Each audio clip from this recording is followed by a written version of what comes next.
Alright, so as a continuation from the last video, we're going to be talking about Canadian forces towards the middle of the war. Now, I'd like to do this chronologically, so we're going to be jumping around a bit between Europe and the Pacific, so just bear with me. So the first major thing that happened in this time period is that Hitler attacked the USSR in June of 1941. Now, if you remember, Germany and the USSR had signed a non-aggression pact, meaning that they weren't going to attack each other, right? And then that's what allowed Germany to invade Poland, etc. That's, the whole thing that started the war. But Hitler goes, no, I'm bored. We're going to attack them anyway. So they attacked the USSR, and this was a huge benefit for the Allies for a couple reasons. First, now the USSR had joined the Allied forces, so they had more people, more troops, more support. But what it also did was now Germans had to leave the western part of the continent where most of the fighting was happening and go over to the USSR. So now they're splitting up the forces, they're just spread a little thinner, so that ultimately helped the Allies.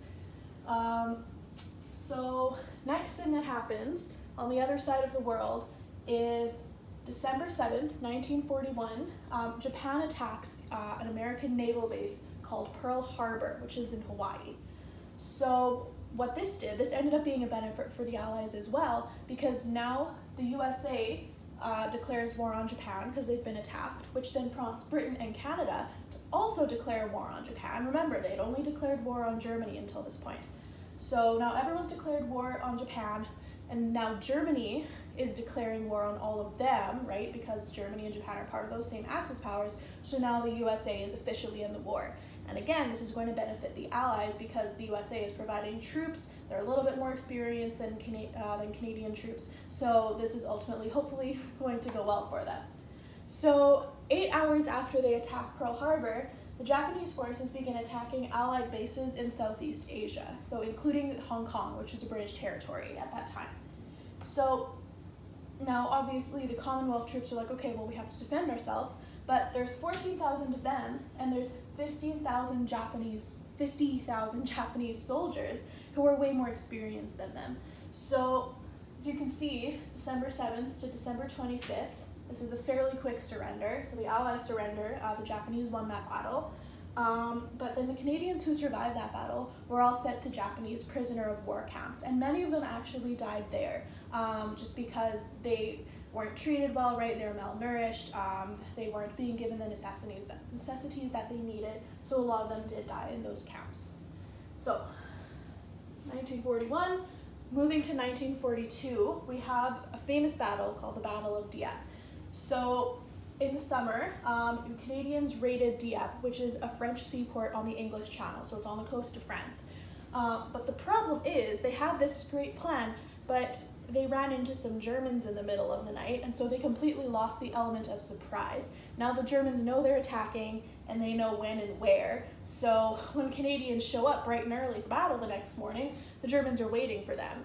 So as the Canadians are trying to storm the beach, the Germans, they've got all their tanks and their guns, right? And so the Canadians are just being absolutely decimated because they weren't able to surprise them, right? The Germans just have the upper hand in the situation. So then the Canadians ended up retreating 6 hours later, realizing they would not be able to get through this beach. So 1942, 1943, remember that Italy is also an Axis power, so that's still on everyone's minds. So 500,000 Canadian, American, and British troops invaded Italy.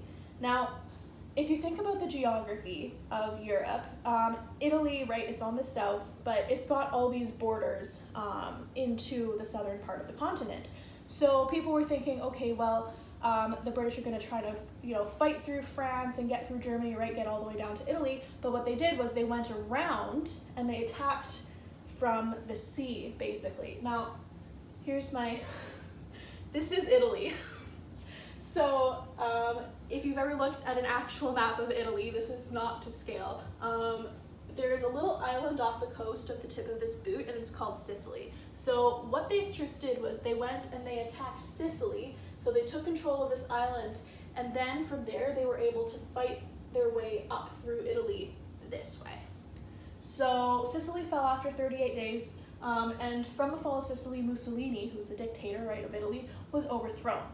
Now, the new government, the people who replaced Mussolini, wanted to surrender, right, and just say, okay, we're done, we don't want to fight anymore, too many people are dying, this is embarrassing, so let's just give up. But Hitler wouldn't let them, right? He's like, nope, we're all in this together, if I go down, you go down with me. So he sends in German soldiers to occupy Italy, so it's still under German occupation.